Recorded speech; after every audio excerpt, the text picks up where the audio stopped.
दो ही काम में व्यस्त हैं, खाने में और कमाने में, कमाने में और खाने में। और अब ऐसे भी भाग्यहीन भारत की धरती पर उत्पन्न हो चुके हैं जिन्हें यही पता नहीं कि चैत्र किसको कहते हैं और नवरात्र किसको कहते हैं। इन 9 दिन को धीरे धीरे हम लोग भूलते चले गए।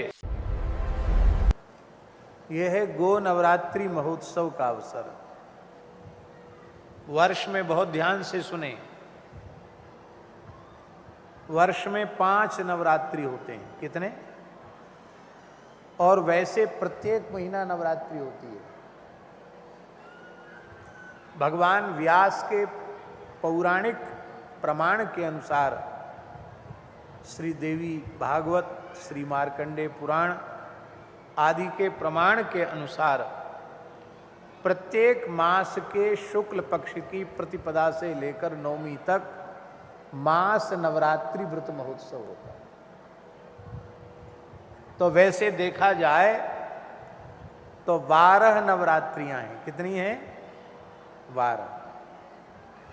उन 12 नवरात्रियों में 12 नवरात्रि हमारे जैसे प्रमादी लोग नियम पूर्वक व्रत पूर्वक नहीं कर सकते हैं।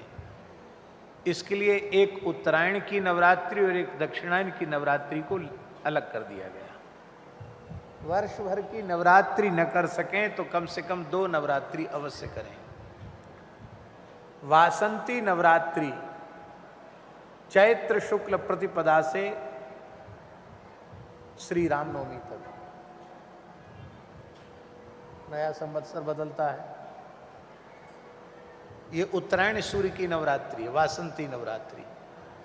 और दक्षिणायन सूर्य की नवरात्रि है आश्विन शुक्ल प्रतिपदा से लेके नवमी पर्यंत। दूसरे दिन विजयादशमी होती है।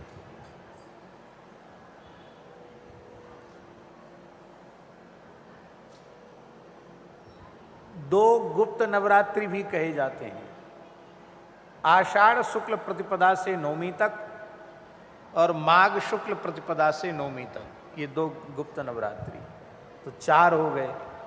और 5वां जो हम बता रहे हैं गो नवरात्रि, कार्तिक शुक्ला प्रतिपदा को ही नित्य गोलोक में सुरभि गाय का प्राकट्य हुआ। और इसी कार्तिक शुक्ल प्रतिपदा को भगवान श्री कृष्ण ने अभिमानी इंद्र के अभिमान को चूर्ण करने के लिए, मद को चूर्ण करने के लिए इंद्र के यज्ञ का निषेध करवाया और श्री गिरिराज गोवर्धन का पूजन किया। और वो भी गो नवरात्रि ही था। जब प्रसंग आएगा तो हम स्मरण आपको कराएंगे।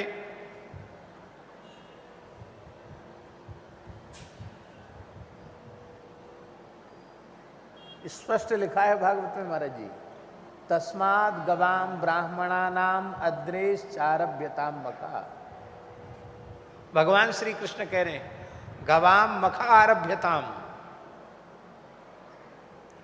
ब्राह्मणानाम मखा आरभ्यताम, अद्रेश मखम आरभ्यताम। केवल इन गोवर्धन पूजा नहीं है, वो गौ यज्ञ है, वो ब्राह्मण यज्ञ है, और वो गिरिराज गोवर्धन के 9 दिन तक यजन का यज्ञ है।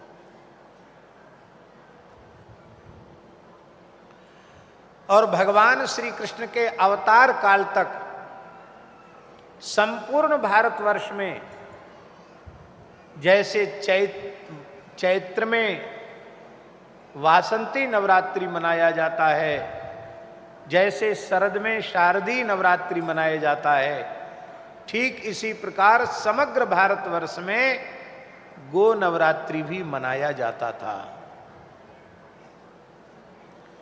दीपावली के दिन गो पूजन और दीपावली के दूसरे दिन गोवर्धन पूजा, उस दिन गो पूजन और गोचारण, फिर अष्टमी को गोचारण और अक्षय नवमी को उद्यापन। तो पूरे 9 दिन का व्रत है ये। इन 9 दिन को धीरे धीरे हम लोग भूलते चले गए। 9 दिन का एक दिन हो गया। कोई तो गोवर्धन पूजा वाले दिन पूजा कर लेते हैं और कोई गोपाष्टमी वाली दिन गो माता का पूजन कर लेते हैं, बस। तो 9 दिन का उत्सव 2 दिन में सिमट गया। और अब ऐसे भी भाग्यहीन भारत की धरती पर उत्पन्न हो चुके हैं जिन्हें यही पता नहीं कि चैत्र किसको कहते हैं और नवरात्र किसको कहते हैं, वासंती और शारदीय ये नवरात्र क्या है, तिथि क्या है, यही उनको पता नहीं। बस यंत्र की तरह उनका जीवन संचालित है। 2 ही काम में व्यस्त हैं, खाने में और कमाने में, कमाने में और खाने में। कमाना खाना छोड़कर दूसरा कोई धंधा ही नहीं।